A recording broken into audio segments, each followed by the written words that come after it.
Então, a ideia é a gente fazer uma primeira apresentação aqui para dar esse start, né, e fazer esse nivelamento, e começar a plantar aí dentro do contexto de vocês essa semente do programa de fato, né?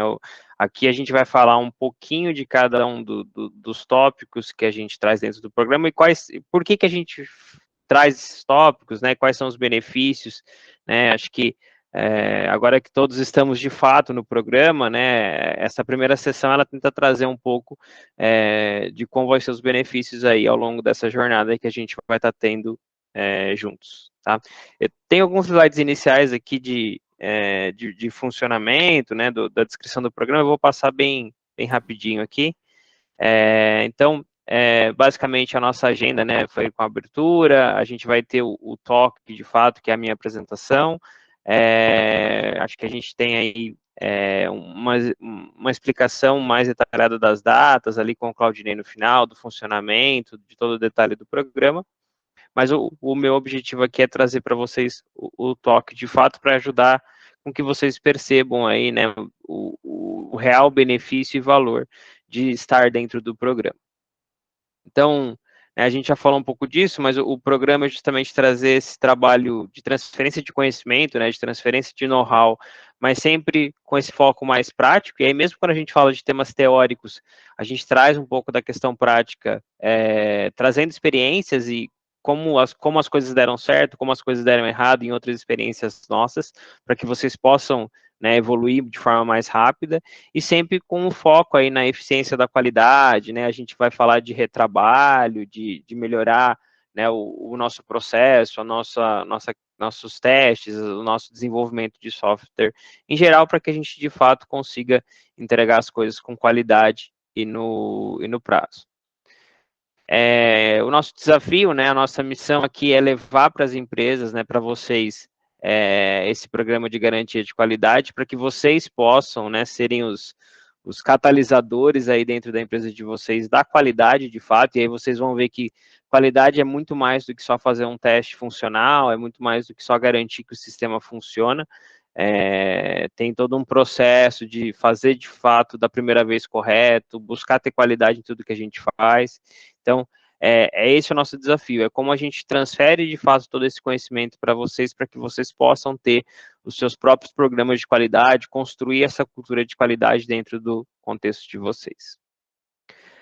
Aqui, né, são as empresas que vão estar participando aí, acho que cada um vai se reconhecer aí no seu logo, né, então, é só para dar esse contexto para vocês. Aqui é a nossa jornada, né, a nossa jornada de conhecimento, ela é dividida em oito grandes tópicos, né, a gente tem o BUTAP, que é de fato, né, qual é o valor dessa cultura de qualidade, que é o que a gente vai estar falando hoje. A gente tem a eficiência, né, que são os benefícios da gente diminuir esse retrabalho e focar em automação. A gente olha para o processo, para os requisitos, para o planejamento, para a automação, né, aquela questão de ferramentas, que é uma coisa que hoje tem muita ferramenta, então é difícil escolher, né, como é que a gente faz todo esse processo, como é que a gente conecta toda essa automação que a gente vai falar, né, como é que esses testes todos trabalham em conjunto, e também a questão das métricas. Aqui não está necessariamente na ordem, tá, que elas vão estar sendo trabalhadas, mas essa é a jornada aí que a gente vai estar trabalhando com vocês.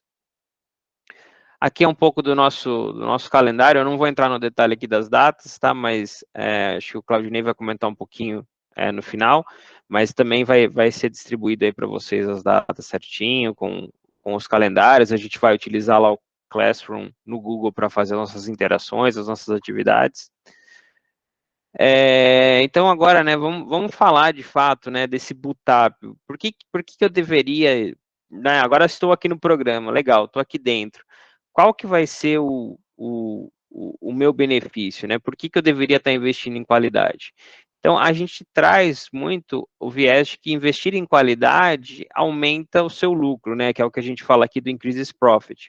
Mas o lucro aqui não é só que eu vou ganhar mais dinheiro, mas é de fato eu conseguir fazer com qualidade para poder entregar um produto melhor para o meu cliente, para eu gastar menos tempo fazendo um trabalho repetitivo, para que meus times sejam mais satisfeitos, né, para que eu possa de fato quando eu identificar defeitos, que eu entenda de fato por que esses defeitos acontecem, não é só identificar o defeito, corrigir e passar para o próximo, não, eu tenho que entender a causa raiz desse defeito, né, eu tenho que entender por que ele acontece, senão ele pode não ser o mesmo, mas aquele mesmo problema ele vai acontecer de formas diferentes ao longo do nosso ciclo de desenvolvimento. Então, de fato a gente olhar de forma abrangente para como a gente constrói essa visão de qualidade para ser muito mais do que uma tarefa de inspeção, mas para que a gente de fato construa o software já pensando na qualidade.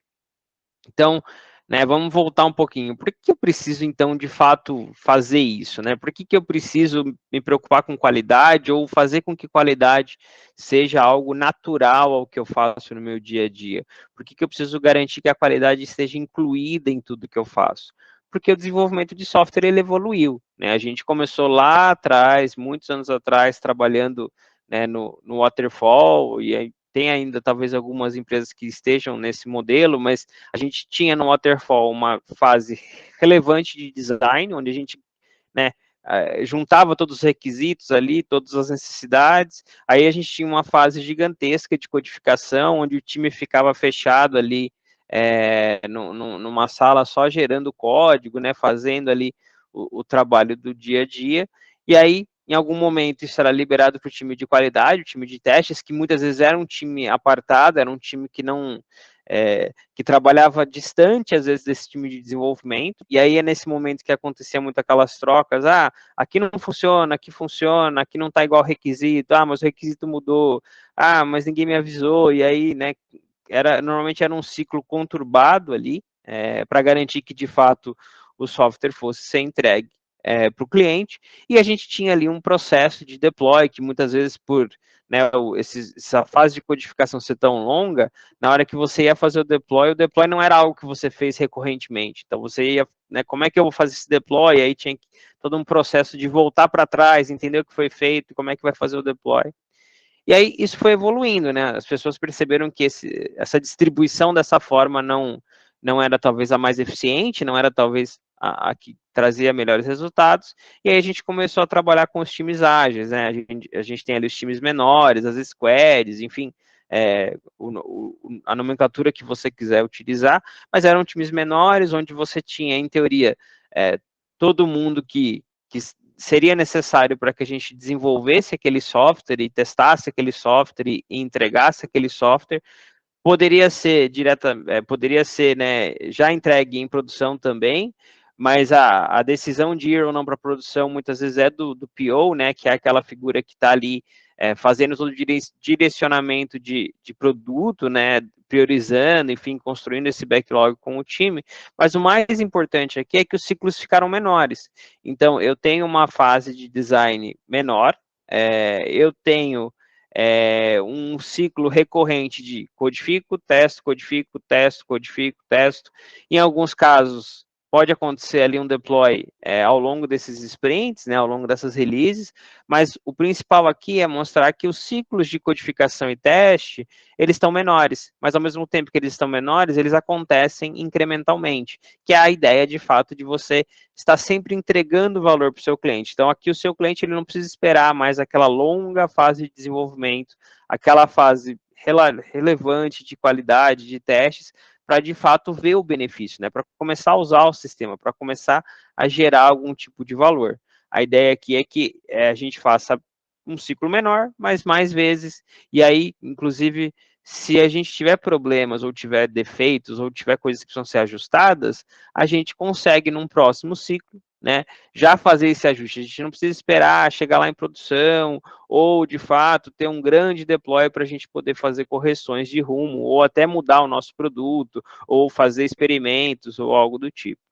Quando a gente agora, né, o mais recente, a gente começou a falar muito de DevOps, né, de fato ter essa integração contínua, esse deploy contínuo, eu costumo dizer que o ciclo está menor, porque por mais que a gente trabalhe em sprints ainda, né, que tem aquela coisa das 2 semanas e tudo mais, a ideia é que você tenha uma integração contínua entre os seus ambientes, que você possa estar sempre entregando, e Se você está num cenário ideal de ágil com DevOps, você, ao final de um sprint, você deveria ser capaz, caso o seu PO ache necessário, fazer a entrega em produção de fato. Né? Você poderia dar a ele essa capacidade. Então, esses ciclos eles vão acontecer inúmeras vezes ao longo de um tempo, às vezes, muito curto. Então, se eu deixar para ir testar só na hora que eu estou recebendo, né, com um grande teste no final, ou com uma grande validação de inspeção ao final desse desenvolvimento, eu vou gerar um gargalo enorme, eu não vou conseguir fazer essa entrega. Então, essa aceleração no desenvolvimento, né, ela demanda que a gente tenha uma visão de qualidade diferente, que a gente tenha uma qualidade embutida, né, que é de fato eu olhar para a qualidade em tudo que eu fizer. Então, o que é de fato a qualidade embutida? Ela tem um foco muito grande em ser responsabilidade de todos, que era algo que a gente já trazia do ágil, apesar de nem sempre estar aplicando isso de forma adequada, né? Porque tem muitos times ágeis que eu terminei a tarefa, só falta testar. Não, se você não testou, você ainda não terminou a tarefa. Né? O teste ele faz parte de ter o done ali, né? A conclusão da tarefa. Então, cada papel no nosso time, seja ele qual for, seja o Scrum Master, o Tech Lead, o arquiteto, o desenvolvedor, o QA, o próprio PO, todos eles têm que contribuir para a qualidade de alguma forma. Ah, mas então meu PO vai testar, o Scrum Master vai testar?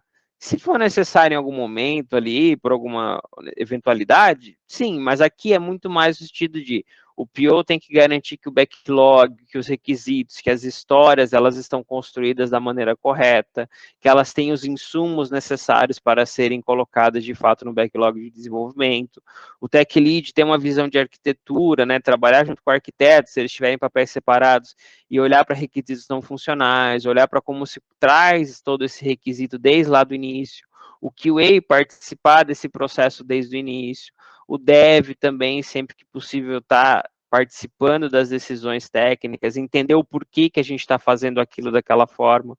E a ideia é que, fazendo isso, né, tendo essa visão onde a gente trabalha a qualidade em cada pequeno pedaço do nosso ciclo, né, do nosso dia a dia, a gente vai estar testando menos, né, porque eu estou fazendo um teste menor, eu estou validando um ponto específico do meu processo, mas mais vezes, né, eu estou tornando a qualidade, o teste, né, uma coisa que acontece inúmeras vezes ao longo do meu processo. Em todas as minhas atividades, em tudo que eu executo ao longo da trajetória desse épico, desse requisito, dessa feature, dessa release, eu sempre trabalho essa visão de qualidade, eu sempre garanto, né, que tudo que eu estou fazendo tenha a devida qualidade, para que eu evite que um problema ou que um erro se propague e eu só identifique ele num passo posterior, num momento posterior. E a ideia é que a automação de testes, né, ajude todo esse processo para que a gente possa ganhar escala, porque não basta só eu garantir que cada momento do meu processo tem qualidade, mas eu preciso conseguir fazer automações. E aí a automação não é só o teste de cliquinho lá, onde a automação está rodando e o teste está fazendo sozinho, mas é de fato, né, eu pegar tarefas que são às vezes rotineiras, tarefas de deploy, tarefas de validação de ambiente, de validação de porta, de validação de conectividade, smoke test de ambiente, e sempre que possível aplicar automação nessas tarefas. É olhar para o meu desenvolvimento e criar o meu teste unitário automatizado, criar o meu teste de integração automatizado, o meu teste de componente automatizado. É de fato começar a trabalhar uma pirâmide de testes, é criar uma divisão dos meus testes para que eu possa tornar esse processo sustentável, para que quando eu precisar ganhar escala, seja porque meu produto está crescendo, seja porque o meu time está aumentando, seja porque a gente vai fazer uma migração de tecnologia, eu tenha de fato segurança, né? Segurança em termos de qualidade, de que eu estou fazendo tudo da melhor forma possível e que caso eu tenha problemas, esses problemas vão aparecer. Então, né, só reforçando, o que é essa qualidade embutida que a gente vai falar bastante aqui ao longo do nosso programa? Essa prática que vai garantir, né, ou vai buscar garantir que cada parte da nossa solução esteja seguindo padrões de qualidade, mas aqui tem uma parte muito importante que a gente precisa saber qual é o nosso desejo em termos de qualidade, então quais são esses padrões de qualidade desejáveis, e também que eles precisam ser definidos, né, porque como qualquer outra coisa, se o meu alvo é móvel, eu nunca vou atingir essa qualidade, né? Eu nunca vou atingir essa entrega. Então, eu preciso ter muito claro para mim qual é o nível de qualidade que eu desejo ter no meu sistema, na minha solução. Qual que é esse padrão? E esse padrão precisa ser comunicado para o time. Eu preciso saber exatamente o que é esperado de mim, né? E por que a gente precisa ter esses padrões? Por que a gente precisa ter essa qualidade embutida? É para reduzir custos, né? Que é aquela coisa do defeito que sempre aparece. Ah, mas já corrigi. Aí faz um novo deploy, faz um novo sprint, o defeito está lá de novo. Ah, mas puxa, mas por que apareceu de novo? Não sei. Por quê? Por que eu não sei? Porque a gente não parou, de fato, para analisar. Porque muitas vezes, quando a gente está ali na correria, né, no dia a dia, a gente quer tampar o furinho do cano que está vazando. Aí a gente põe a massa ali. Só que aí o problema é a pressão, e aí o furo acontece em outro lugar. E a gente vai lá e tampa aquele furinho. Aí depois o furinho aparece em outro lugar. Então é de fato entender, né, também a causa raiz. É entender o retrabalho. O que é o retrabalho? É quando eu não busco fazer a coisa da melhor forma ou da forma adequada da primeira vez, eu vou ter que voltar lá na frente e refazer aquela tarefa. Então, se eu não me preocupo em ter um requisito que entra para o backlog do meu time para ser desenvolvido com a qualidade necessária, e aí essa qualidade necessária é definida pelo time, quais são as informações que tem que ter no requisito, quais são os requisitos mínimos, que tipo de informação eu preciso, que tipo de documentação anexa eu preciso colocar. Se eu não tenho tudo isso, né, ou não tenho esses itens que foram definidos, eu posso até começar a desenvolver, mas eu vou ter dúvidas, eu vou ter que voltar, eu vou ter que gerar reunião, eu vou ter que falar com as pessoas, eu vou ter que parar para tentar entender aquele documento, não está claro, eu não sei o que eu preciso fazer. Então, em vez de você focar no grande benefício daquele momento, que é o gerar o código, é o desenvolver a solução, eu tenho que ficar voltando e tentando trabalhar para tentar entender o que eu tenho que fazer. E aí isso gera uma insatisfação, isso gera um tempo perdido, isso gera mais custo, isso pode gerar problemas de qualidade, porque às vezes eu acho que eu estou fazendo o que eu deveria fazer, tanto da forma que eu deveria, quanto por quê, e aí às vezes não é bem aquilo, ficou subentendido, gerou ambiguidade, e aí isso vai gerar um problema lá na frente. Então, a ideia é que qualidade, ao longo do programa, vocês possam levar isso para dentro das empresas de vocês, é que ela não é só uma tarefa de inspeção da aplicação, mas ela vai ser construída com a qualidade esperada. Então, em vez de eu tentar só garantir a qualidade lá no final, ou com uma série de atividades, ao longo da execução de cada atividade, eu vou buscar formas de criar essa qualidade, de garantir essa qualidade. Então, e como é que eu observo que essa qualidade embutida acontece? É eu ter critérios de pronto, de entrega, de desenvolvimento e testes. Então, eu sei exatamente o que eu preciso fazer para entregar uma atividade, o que eu preciso concluir para garantir que essa atividade seja entregue. Eu trabalho em cima das práticas de pirâmide de teste, que é aquela segregação de testes que eu comentei agora há pouco, que a gente vai ver daqui a pouquinho melhor isso no detalhe. Eu consegui comunicar ao longo de uma review, ou de uma demonstração, ou numa reunião com o meu time, qual que é o percentual de cobertura desses testes, né? Não dá para ser assim, qual que é o percentual de cobertura dos testes? Não sei, acho que é 30%, acho que é 40%. Não, a gente precisa ter essa visão de alguma forma, né? Mesmo que seja uma visão ainda manual, mesmo que você trabalhe ali com as suas histórias, né? Criando ali uma visão ainda não automática, mas essa visibilidade é importante, porque em alguns momentos você vai precisar tomar riscos, você vai precisar acelerar uma entrega, você vai precisar garantir, né, que, não, vamos tentar ir dessa forma para a produção, porque essa entrega é importante para a nossa empresa, essa entrega é importante para o nosso cliente. Então, quando você tem essa visibilidade, isso permite que você tome riscos calculados, e isso te abre novas possibilidades, né. Aqui, caso, né, a solução ou o projeto tenha um sponsor técnico, né, que essa pessoa ela esteja de fato no dia a dia, que ela de fato conheça a qualidade de código que está sendo produzido através de métricas ou metas que foram previamente estabelecidas, que os bugs, de fato, né, tenham aí um trabalho para que a causa raiz seja identificada, então não é só corrigir o bug, mas é entender por que ele acontece, e, finalmente, né, que a gente saiba os requisitos não funcionais, que eles estejam mapeados, que eles sejam descritos, que eles sejam completos, como é que a gente vai validar, né, qual é o número da volumetria, qual é os usuários simultâneos, qual que é o tempo de resposta, e não dá para ser, qual que é o tempo de resposta? O tempo de resposta bom. O bom para o Rafa é um número, o bom para o Claudinei é um outro número. Então, é importante que a gente quantifique, que a gente tire a ambiguidade em tudo que a gente faz. E aí, fazendo isso, né, construindo essa cultura, a gente vai falar ao longo do programa também do shift left e shift right.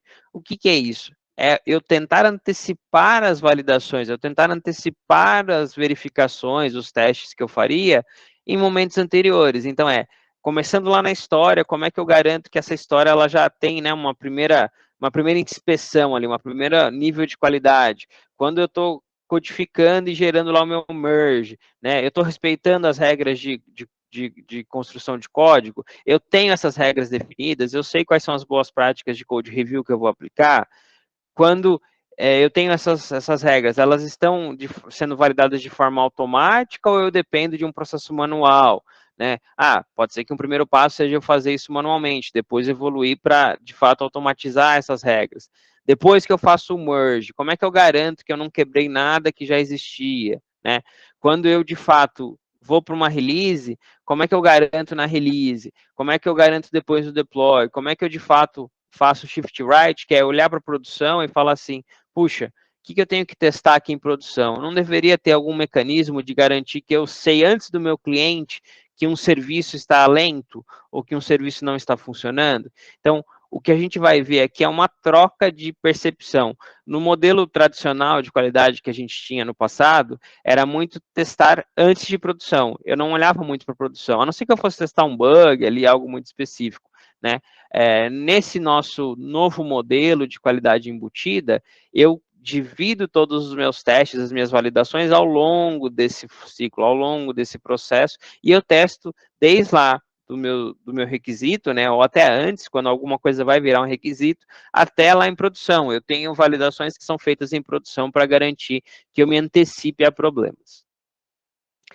E aí a gente falou muito de requisito, né? De começar lá no requisito. Mas por que eu deveria me preocupar em começar no requisito? Porque, né, quem assistiu o webinar lá que a gente fez, ou em algumas conversas que eu fiz aí com algumas empresas, eu costumo brincar que se o ingrediente do bolo é ruim, o bolo vai sair estragado do outro lado. Por mais que seja a receita da vovó Luzia lá de 50 anos atrás, se você está usando o ovo estragado, ou se você está usando o ovo bom com ovo estragado, o seu produto final, né, ele não vai ser bom, né, ele não vai ser algo adequado. Então, a maior parte dos defeitos hoje, eles estão conectados de alguma forma aos requisitos, né, aos requirements, que é o nosso gráfico de pizza aqui, que é aproximadamente 56% dos defeitos têm uma origem ou estão conectados de alguma forma a alguma coisa nos requisitos, seja porque eles não estão bem definidos, seja porque eles não são claros, seja porque eles estão incompletos, seja porque eles geram retrabalho, porque ele não está totalmente concluído, e a gente coloca para desenvolvimento, e aí ele vai mudando ao longo do desenvolvimento. Então, a maior parte dos nossos problemas estão nos requisitos. Outra grande parte, né, 27%, ele está conectado com design mesmo, é como eu pego esse requisito e transformo ele numa solução, começo a conectar as coisas e pensar no design desse software. 7%, por incrível que pareça, são problemas óbvios de codificação, onde você esqueceu ali uma variável, você colocou um valor errado, chamou uma função diferente. Por mais que no nosso dia a dia, a gente tenha a impressão de que quase todos os defeitos, ou principalmente, né, 95% dos defeitos estejam relacionados a código, mas na pesquisa, né, de campo, né, nessa visão toda de trabalhar ali no dia a dia, a gente vê que, de alguma forma, os requisitos, eles originam a maior parte dos defeitos, né, seja por essa questão de qualidade do requisito ou de completude do requisito. E aí tem ali 10% que são outros problemas, né, uma questão de ambiente, uma questão de integração externa, alguma outra questão relacionada aí fora às anteriores. Então, aqui, né, só para a gente lembrar que a qualidade dos requisitos vai ser diretamente proporcional à qualidade do seu software, né, que é a historinha do bolo. Quanto melhor for seus ingredientes, melhor vai ser o seu bolo. Requisitos ou critérios de aceite, né, o que são os critérios de aceite? São aquelas condições para que eu saiba que aquela história, de fato, ela está fazendo aquilo que ela deveria, da forma que ela deveria, com a qualidade que ela deveria. Então, se isso não é bem definido, eu vou ter um problema de qualidade. Se os meus requisitos são confusos, ambíguos, eles vão levaram um produto a um software com pouca qualidade. E, de uma forma ou de outra, os requisitos e critérios de aceite, eles determinam a expectativa de funcionamento, eles determinam o comportamento do meu software. E o comportamento, quem valida, é os nossos usuários. É aquela velha brincadeira, que você constrói um sistema, né, você acha que você entendeu o seu usuário, e aí quando você vai ver em produção, ele faz um fluxo totalmente diferente, ou ele faz, né, de uma forma que você não imaginava. Então, é importante também, dentro daquele processo de shift right que a gente comentou no slide anterior, a gente, de fato, conhecer o nosso cliente, o nosso usuário. Quem é ele? Né? O que fazem? Da onde vêm? O que comem? Né? Quase a sessão lá do programa lá que passava na Globo. É entender, de fato, quem é essa pessoa, por que ela precisa daquele requisito que a gente está construindo. E é importante entender que se a qualidade dos requisitos não atende esse padrão pré-definido, né, de qual é a condição mínima, quais são as condições mínimas para que algo de fato possa ser colocado em desenvolvimento, qual é as condições mínimas para que algo possa de fato estar no meu backlog. Se isso não está claro e isso não é respeitado, né, por aquela coisa de, não, a gente tem que fazer, vamos colocar para desenvolvimento. Não, mas ainda não está claro aqui, ó, tem dúvidas. Isso vai gerar um retrabalho, isso vai gerar um impacto de custo no final. Por quê? Porque eu vou ter que ficar indo e voltando, eu vou gerar defeitos que às vezes não são defeitos, porque né, não está claro o requisito, e aí eu acho que era para fazer de uma forma, mas foi feito de outra forma. Então, os requisitos, eles são muito importantes, né? É muito importante a gente se dar esse tempo, investir esse tempo de ter requisitos bem sólidos e bem refinados para que o nosso trabalho de qualidade já comece com o pé direito. E aí aqui, né, a gente vai falar um pouquinho também de DevOps, né, e DevSecOps, no sentido de como isso pode ajudar, né, a gente de fato construir qualidade. Então, DevOps é essa ideia da integração e entrega contínua. Quando a gente fala de DevSecOps, é de fato a gente garantir que a qualidade seja by design. Então, a qualidade ela também está embutida, né? A segurança ela também está embutida naquilo que eu faço. Então, não é só eu falar assim, vou fazer um teste de penetração, um teste de vulnerabilidade aqui em determinada fase do meu software. Não é. Eu já no momento ali da arquitetura, do momento ali do requisito, eu começar a me preocupar com segurança, eu começar a me preocupar com esse tipo de requisito não funcional, porque se eu tiver que corrigir uma vulnerabilidade depois de 3 sprints que seja, isso vai gerar um retrabalho, porque vão ter que gerar testes novos, testes regressivos. Então, de fato, eu também pensar em segurança by design. A segurança faz parte do meu desenvolvimento. Né? E a gente tem hoje ferramentas que ajudam a gente a trazer isso para o dia a dia do time de desenvolvimento. E o DevOps é essa ideia, né, de conectar o desenvolvimento com o time de operação. Não é mais aquela coisa, eu terminei, agora eu fiz o deploy, então agora eu não dou manutenção nisso, eu não olho mais para isso. Não, é de fato que esses times trabalhem juntos, né, que essas áreas, se elas são separadas, que elas trabalhem juntos. E muitas vezes quem vai conseguir fazer um pouco dessa cola é quem está buscando qualidade, porque se você busca qualidade, você precisa garantir que esses processos sejam mais interligados. E a ideia é que não é só ferramenta, não é só tecnologia, mas é colaboração, né? É de fato permitir que as pessoas trabalhem juntos, às vezes ter, né, engolir seco ali e saber que você recebeu um defeito, mas não é um defeito do Rafael, é um defeito do software que o Rafael gerou. Então vamos olhar e entender como é que esse defeito foi colocado ali, né? Como ele foi identificado, por que ele apareceu só naquele momento, e é de fato entender e ter empatia com o outro. Então por que eu não posso simplesmente jogar por cima do muro e entregar para a operação sem me preocupar?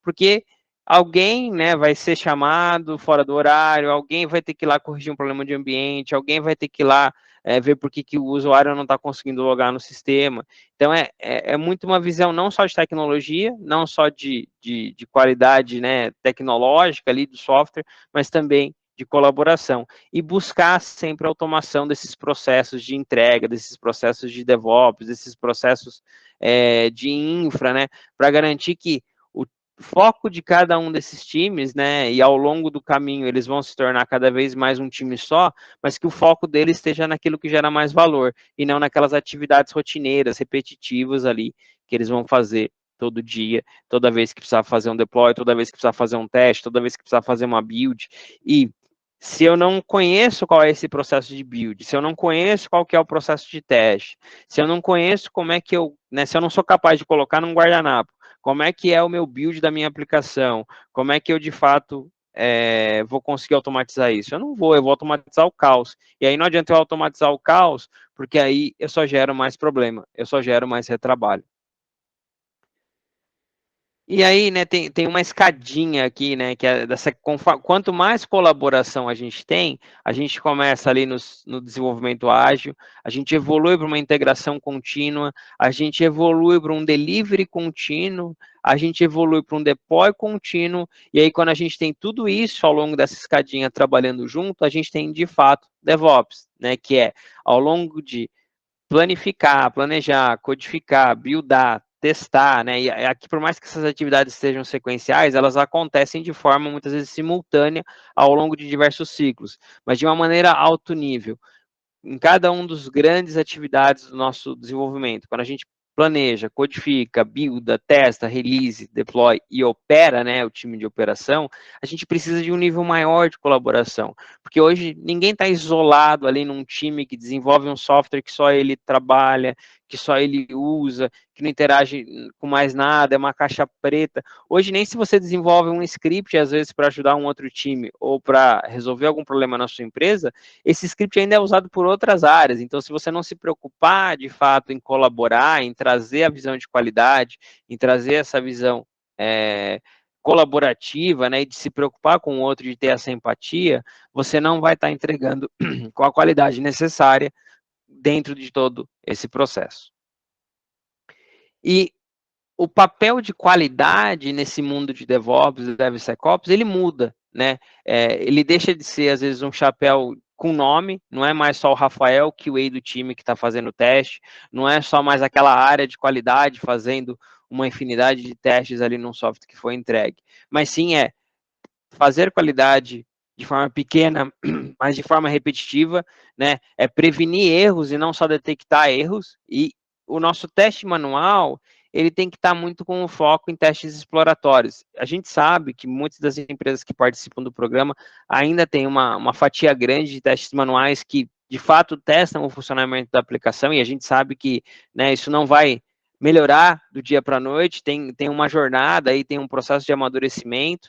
Então, mas a ideia é que aqui seja o nosso ideal, o nosso grande objetivo. Então, estando aqui no programa, construindo essas jornadas com a gente, vocês vão conseguir avançar nesses objetivos de ter mais automação, de conseguir olhar para DevOps, de poder ter uma pirâmide de testes mais bem estruturada, de entender quem é seu usuário, de escrever requisitos melhores, né, de ter esse foco na jornada. E aqui, né, esse gráfico pode até parecer agressivo, né, ou ambicioso, mas a ideia é que a gente tenha formas de testar o nosso software, o nosso produto, desde aqui de como eu planejo os meus requisitos, quando eu faço as minhas brands, quando eu gero o meu código, quando eu faço o meu merge, quando eu buildo, e aí, né, quando eu estou aqui em produção, em operação também, né, quando eu vou gerar uma release, quando eu vou gerar um deploy, quando eu estou aqui no ambiente de produção monitorando as coisas, como é que eu monitoro também de uma forma pensando no meu usuário? Eu tenho testes aqui que validam os meus serviços, se eles estão respondendo de forma mínima e aceitável? Puxa, não tenho. Poderia ter, né? Eu, de fato, garanto que as grandes funcionalidades do meu sistema continuam funcionando sempre em produção, em algum ambiente, de fato, que espelhe produção, se não puder ser produção.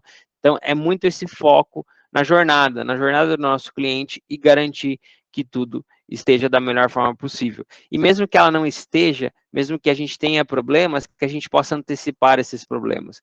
Eu já trabalhei num banco que a gente tinha serviços que testavam aqui a produção, e a gente começou a ver, por exemplo, que um serviço começou a responder de forma mais lenta, e cada vez mais lento, mais lento, mais lento, e aí a gente acionou a equipe responsável por aquele serviço, e aí eles foram investigar se tinha tido um deploy recente, alguma coisa, e tinha acontecido um deploy lá que passou, era só um bug fix ali, uma coisa pequena, que ocasionou um problema não antecipado, né? Enfim, tinha um impacto ali que não tinha sido identificado, e aí a gente conseguiu corrigir aí um problema que poderia, no final, causar uma indisponibilidade ou até um problema para os nossos clientes.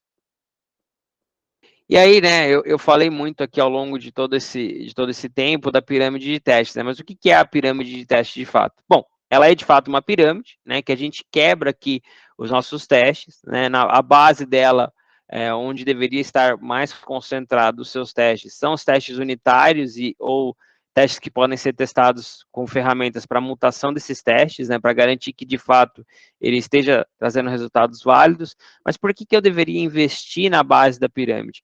Porque existe um maior isolamento, eles são mais baratos, eles são mais rápidos, o escopo é menor e eu deveria, né, conseguir ter uma maior cobertura desses testes aqui.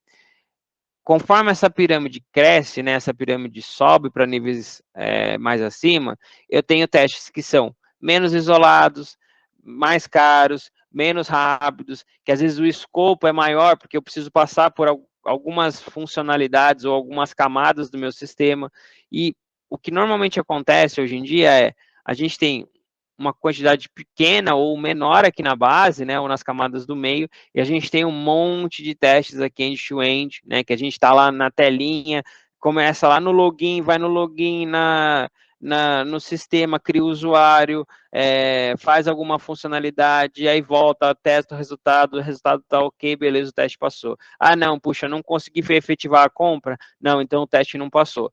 Então, a ideia é que a gente possa começar a trabalhar numa pirâmide mais saudável, e aí normalmente a pergunta que eu recebo, ou as carinhas nessa hora, assim, puxa, mas eu tô aqui num projeto de 10 anos, ou aqui com vários sprints, e a gente não tinha essa visão no início. Então a gente tem um monte de teste aqui de integração, um monte de teste de componente, ou um monte de teste end-to-end, ou até um monte de teste manual. Como é que eu mudo isso? Né? Como é que eu melhoro isso? Então, a ideia é que você possa, em coisas novas, trazer essa visão nova de teste unitário, de teste de mutação, de teste de integração. Então, a partir daquele próximo desenvolvimento, a partir de hoje que você conhece esse desenho, essa boa prática, é você se preocupar em ter o teste unitário, você se preocupar em ter o teste de integração, componente, end-to-end nessa ordem, para que você possa, aos poucos, ir evoluindo a sua pirâmide, para que ela saia, né, de um padrão que hoje talvez não seja uma pirâmide e se torne de fato uma pirâmide. É um processo lento, é um processo que demanda tempo, mas ele traz qualidade ao longo do tempo. Ele vai te permitir evoluir de uma forma mais rápida conforme essa pirâmide evolui, conforme essa adaptação evolui, e vai ser muito importante para que você possa ter ali um pipeline de DevOps bem estruturado, para que você possa ter um pipeline de DevOps que consiga validar de forma rápida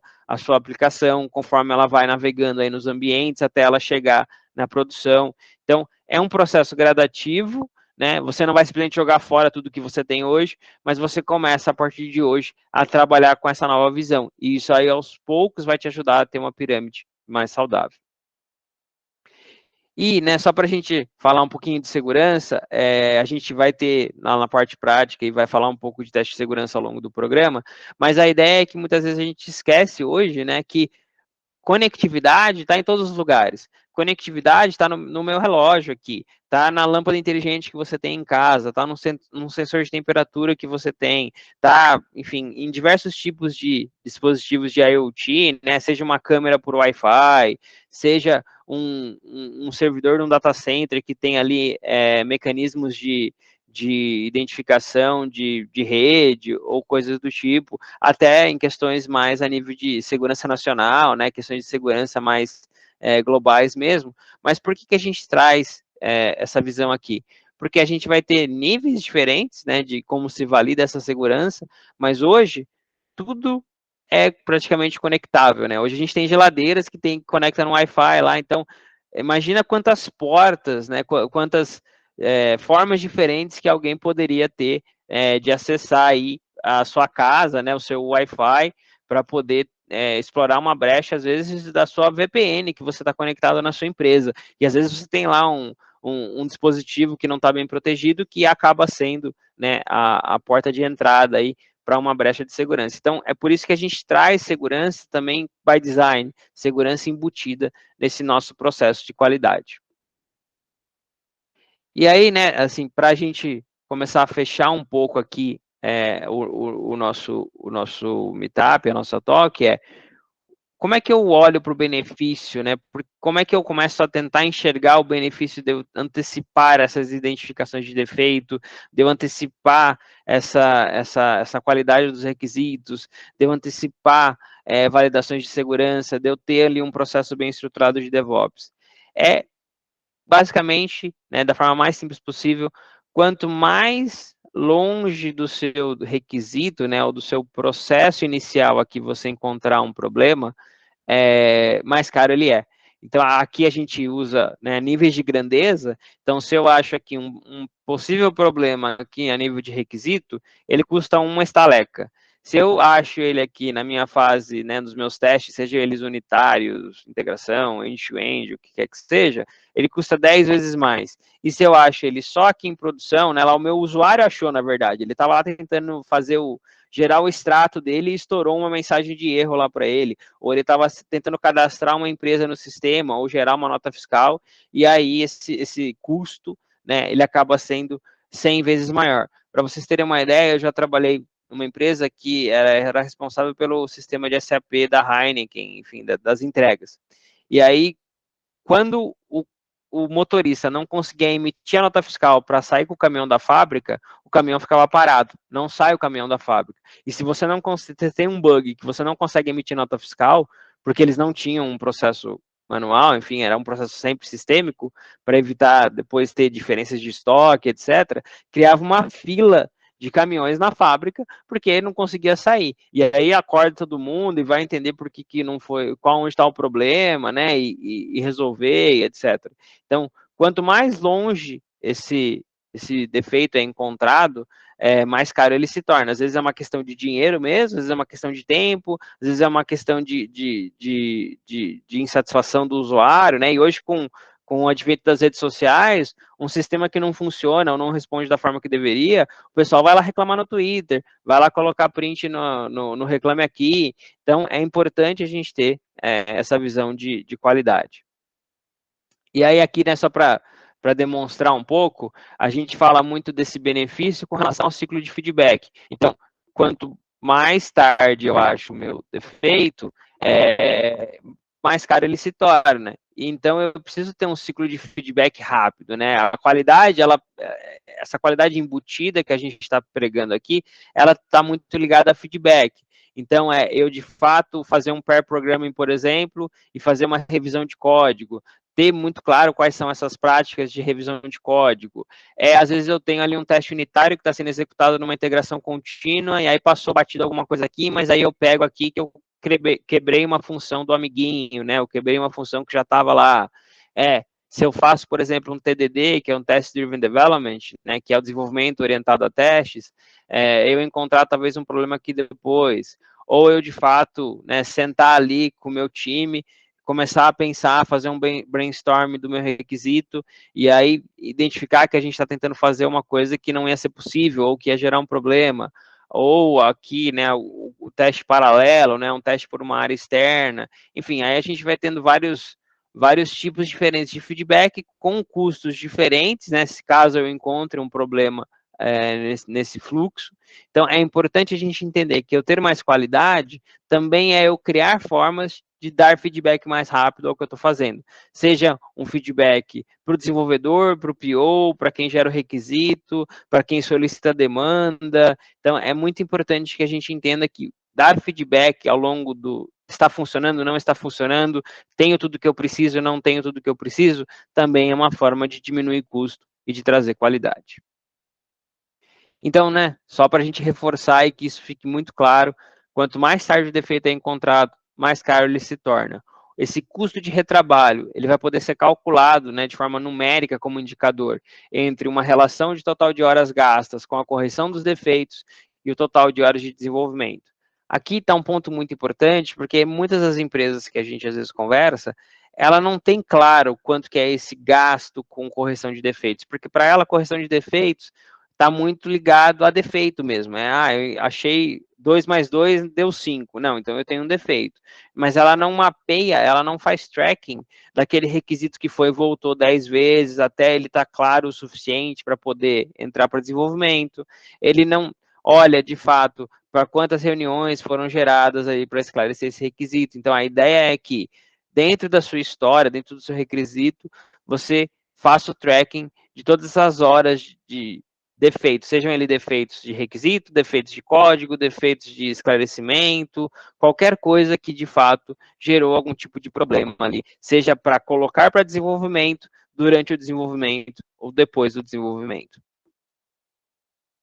E aqui, né, só para a gente fechar com algum exemplo de benefícios de uma cultura de qualidade bem estruturada, de uma qualidade embutida, aqui é o exemplo de um e-commerce, né, que eles tinham aproximadamente 8.180 testes, tá? A maior parte desses testes estavam voltados a testes unitários, eles tinham 757 testes de integração, e é porque tinha muita conexão com diferentes componentes, com componentes internos e externos, 519 testes de componentes, dos componentes deles de fato, 41 testes de end-to-end, que são aqueles testes funcionais, né, aquele teste mais que a gente está acostumado, e tinham ali 144 testes exploratórios. Aqui a gente está falando, né, de 23 microserviços com 5 micro frontends, o build time deles era por volta de 8 minutos, e eram mais de 50 builds aí em 2 ambientes de Dev e QA por dia, tá? O ecossistema deles aqui em termos de tecnologia era o Git, né, o Gradle, tinha aqui uma questão de Spock para teste suite, a questão das vulnerabilidades de código e boas práticas de código estava dentro do SonarQube, o build, né, o packaging deles era através do Docker, e tinha aqui uma questão de estar na nuvem, né, e também Kubernetes. Então se eu não tiver não usar essas ferramentas e não tiver o sistema dessa forma, eu não vou conseguir alcançar isso. Não, você vai. Dentro do seu ecossistema, dentro das tecnologias que você usa, você vai conseguir, de alguma forma, ter um teste unitário, ter um teste de integração, ter um teste de componente, ter o teste end-to-end. Então, mais importante do que tentar alcançar exatamente isso aqui, dentro desse ecossistema, é focar em distribuir bem os testes aqui nas camadas, para que a gente possa ganhar eficiência, para que a gente possa, de fato, conseguir aplicar tudo que a gente vai ver aqui ao longo do programa. Tá? A maior parte das empresas que a gente viu na primeira edição, eles focaram bastante em trabalhar o requisito mesmo. Eles tinham muita dificuldade, ou notaram ali que a dificuldade estava muito no ingrediente, né? O que chegava para ser desenvolvido. E aí, eles trabalharam muito nisso e muito em automação de teste, seja o teste unitário, seja usar o Sonar ali para analisar vulnerabilidades, e o teste funcional automatizado também. E aí, né, só para linkar aqui, os 41 testes end-to-end, né, ou funcionais que esse caso tinha, eles usavam o Cucumber, né, que é a ferramenta aí que permite fazer o BDD, porque eles tinham uma preocupação muito grande de ter uma linguagem comum. A gente vai falar disso quando a gente falar do BDD aqui, do Cucumber, mas mais do que ter o BDD para fazer automação, a ideia era ter o BDD como uma forma de linguagem viva, né, de fato entender o que aquela aplicação faz, qual que é o comportamento dela, para que isso também ajude a diminuir o retrabalho, para que isso ajude a diminuir aí qualquer problema de qualidade. E acho que agora eu passo para o Claudinei.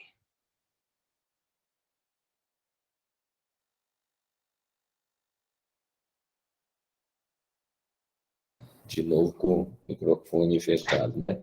Deixa eu projetar aqui. Beleza. Um instantinho.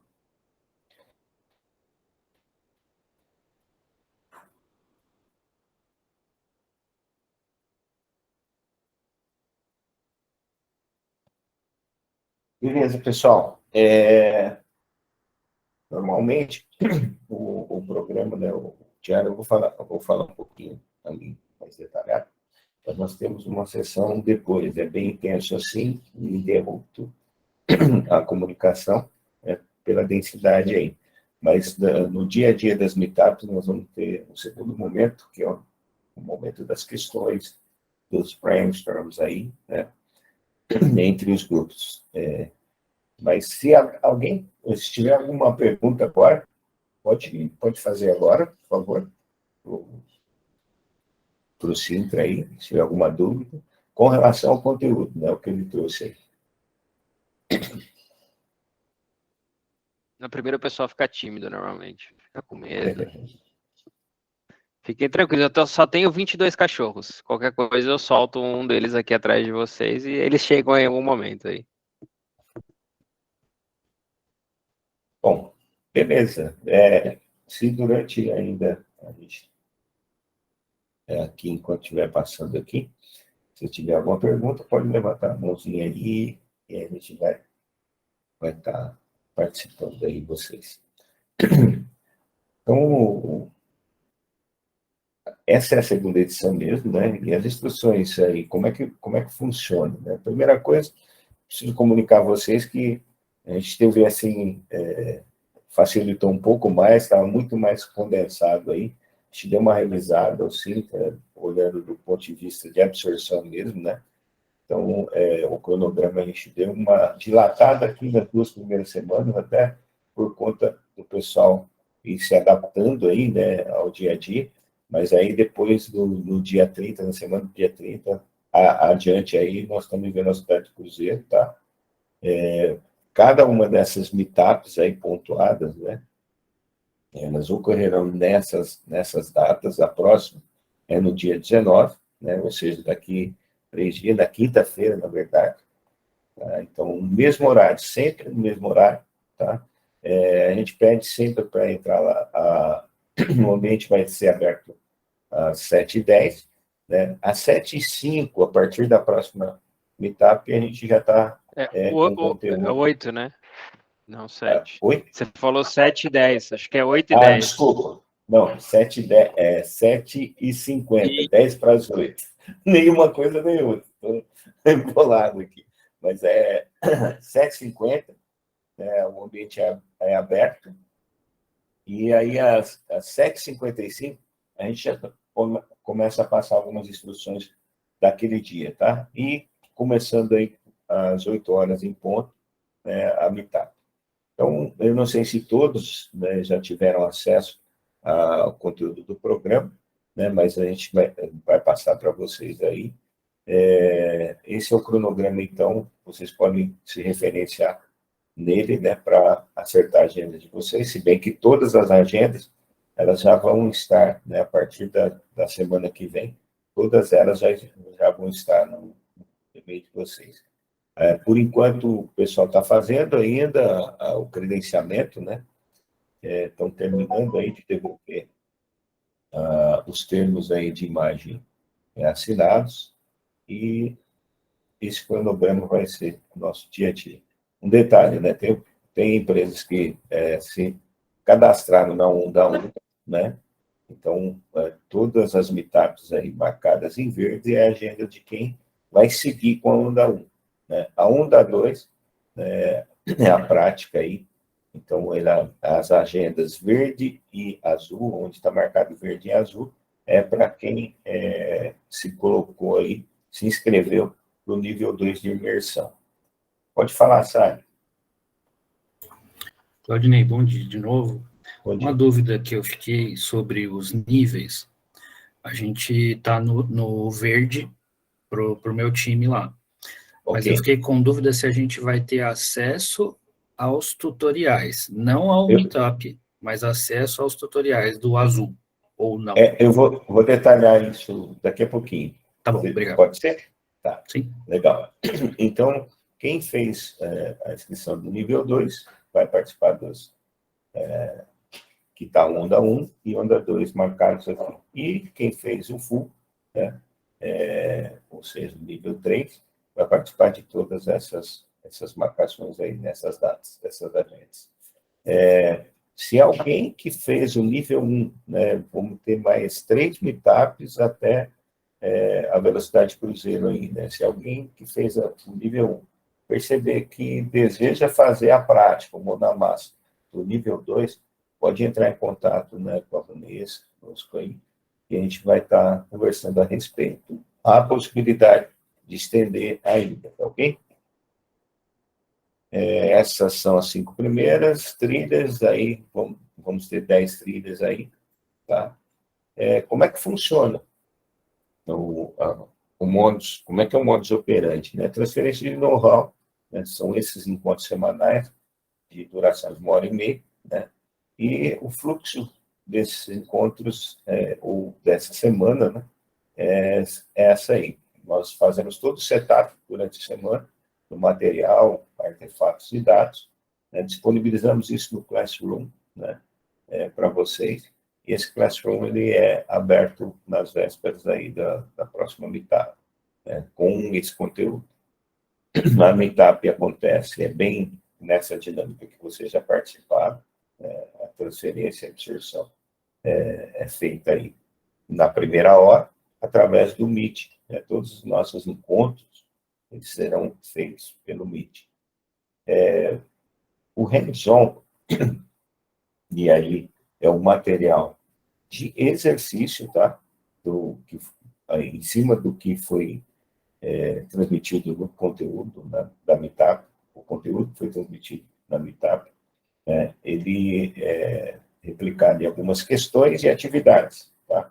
Em alguns casos vão ser só questões, em outros casos atividades práticas mesmo, em cima do conteúdo, tá? E ele vai estar disposto lá no Classroom, ok? Paralelamente à realização do hands-on, vocês vão gastar mais que 2 horas para fazer isso, e pode ser da maneira flexível, né, que for mais adaptável para cada um, na agenda de cada um. A única coisa, a entrega dela é antes da próxima Meetup, ok?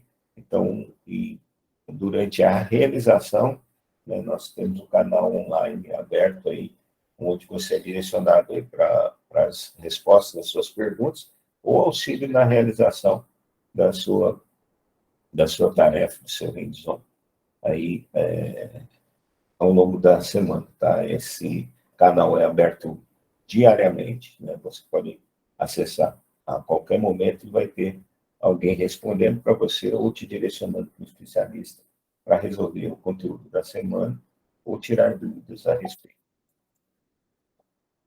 A dinâmica aqui, no caso, né, da Meetup, né, a sala é aberta às 7h50, às 7h55 a gente faz os avisos, né, dá os avisos aos participantes. A palestra ela é ininterrupta, né, em 50 minutos aí, das 8 às 8h50, então o conteúdo é exposto dessa mesma forma, né?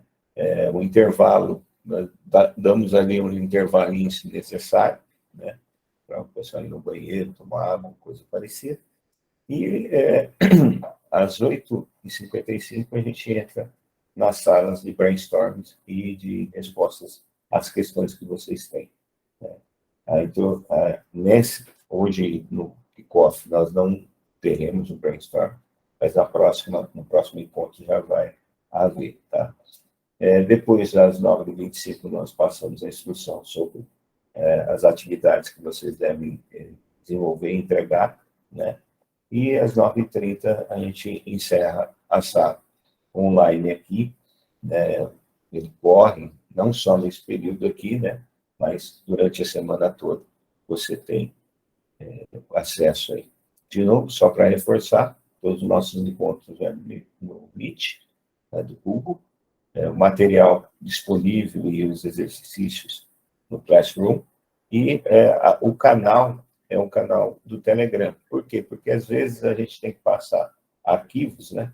E no WhatsApp é restrito o tamanho de arquivo. Então a gente definiu que vai ser aberto aí, isso desde a primeira edição, um canal para cada empresa, né? O time de cada empresa, a squad de cada empresa, e ali vai estar sendo orientado a interação será ali. Desculpa, Carlinhos, só reforçar que o canal do Telegram também serve para dúvidas de acesso. Tô com problema no Classroom, não consegui entregar, assim, tanto para dúvidas da atividade, né, digamos assim, do conteúdo mesmo, quanto do processo aí da ferramenta. Não estou conseguindo acessar, ou onde que está essa atividade que eu tenho que entregar, como é que eu entrego, ou fui entregar, mas não sei muito bem onde eu coloco, né, a gente sabe que talvez nem todo mundo já tenha usado o Classroom antes, Mas aí, se tiver dúvidas com relação à ferramenta em si, pode colocar lá no Telegram também, que o pessoal responde. Valeu, é isso aí. É importante, né, que vocês participem de todas as meetups, né, e que realizem todas as tarefas, bem como os questionários que vão sendo colocados lá. Existe um ranking, né, que nós vamos estar passando a cada semana, o ranking das empresas. E esse ranking ele é definido pela frequência, pontualidade, absorção do conteúdo, compartilhamento de brainstorms, né, realização de hands-on semanais e a interatividade. Então, uma forma de a gente pontuar as empresas através desses 5 requisitos aí, ok? Então, ao longo do tempo, em todas as dúvidas a respeito também, a gente vai esclarecendo aí, tá? Uma atenção aqui especial, e aí respondendo a primeira pergunta lá do início, né? Não é permitido a gravação ou a transmissão, mas o link do vídeo, né? Ele será sim liberado, mas aos presentes, ou seja, quem teve presente na etapa, ele tem acesso aí, vai ter acesso aos vídeos, tá? Óbvio, aí fica na liberdade de reunir e atualizar o pessoal da equipe, né? Utilizar microfone e mãozinha, né? Durante a palestra, né, a gente pede que vocês não façam nenhuma interrupção, mas ali, ao longo de todo o tempo, aí fique à vontade, tá? Então, aí, mais objetivamente com o Simon, todo o material, Simon, ele está disponível para todos os inscritos, tá? Lá no Classroom. Vocês acessando lá, vocês vão estar vendo todo o material de referência, né, a própria apresentação, enfim, todo o conteúdo que for colocado em mídia vai estar disponível para vocês. Ok? Respondeu, Simon? Tudo bem? Sim, tranquilo, obrigado. Beleza. Seguimos, então. Aqui é só um lembrete, né? A maioria, ou se não todos, já devem ter recebido aí os termos de imagem. O termo de imagem é importante para a gente, porque como nós estamos numa sala, né, e vai haver interação, né, é uma maneira do parque e nós da Bescouro, ficarmos resguardados, né, do próprio uso das imagens de vocês na troca de experiências aí, seja ela revendo o material, né, que a gravação fica disponível, vocês vão estar revendo ela, e também nas interações. Então, é importante, né, áudio e imagem está sendo resguardado por parte, ok? Meetups, programa e regras, né? Todos os detalhes, né, os detalhes de cada um desses itens aí, nós vamos passar, esse vai ser o primeiro hands-on nosso, né, de vocês, de cada time, nós vamos passar até o final da tarde, sempre, né, do dia da meetup até o final da tarde, todas as atividades em hands-on são passadas, né, e nesse caso aqui, hoje, dessa semana, a gente vai estar passando o conteúdo detalhado para vocês lerem, né? É um exercício mais de leitura e de assimilação de como vai acontecer todo o programa, né? Quais as regras que existem e o conteúdo das meetups, ok? Então, esse material a gente vai estar disponibilizando hoje para vocês e já é uma atividade lá do Classroom que vai compor aí o ranking de cada squad, de cada empresa. E a próxima meetup nossa é dia 19, às 7h55, a primeira inscrição lá. A sala, lembrando que a sala já começa, se você quiser interagir ou já entrar no início ali, é 7h50, tá bom? E o tema vai ser eficiência da qualidade, ok? Esse é o meu recado para vocês. Se tiverem mais alguma coisa, senão eu passo aí para a Ana estar aí presente, para encerrar para a gente aí, com chave de ouro. Alguém tem perguntas? Ou o pessoal da equipe aí, se eu esqueci de alguma coisa, por favor. Eu só ia comentar. Acho que o Igor levantou a mão. Fala aí, Igor. Tá no mudo, Igor. Agora eu tô ouvindo? Sim, pode falar. A gente vai receber hoje, então, esse link do Classroom e do Telegram, ou tem algum já mandaram pra gente? Porque eu não consegui achar aqui nos e-mails, não. O Classroom, ele é a credencial completa, ou seja, todos os acessos, ela sempre é encaminhada assim que o pessoal recebe o termo de imagem, né? Excepcionalmente, a gente liberou todos os links por ser o primeiro dia, e saber que tem esse período de adaptação aí do pessoal, mas vocês vão estar recebendo todos os links antecipadamente e todo o material, ok? Ô, Johan, acho que deixa o seu e-mail aí, qualquer coisa, ou se alguém tiver algum problema, ou eu não sei se é a Larissa ou o Johan, aí... É o Johan mesmo. Acho que é o Johan. Deixa o seu e-mail aí se alguém não receber, aí até entre hoje e amanhã, aí pode dar um ping lá no Johan, ele vê aí onde que tá, se tiver alguém que ficou perdido aí no meio do caminho, ele ajusta lá. Pode ser a Larissa, ou tanto faz. Botam os dois aí. Legal? Isso aí, Igor? Respondido? Joia, mais alguém? Respondeu. Legal. Mais alguém? Ótimo. Ana, não sei se você está aí, se quiser dar as palavras finais aí. Estou aqui sim, acompanhei.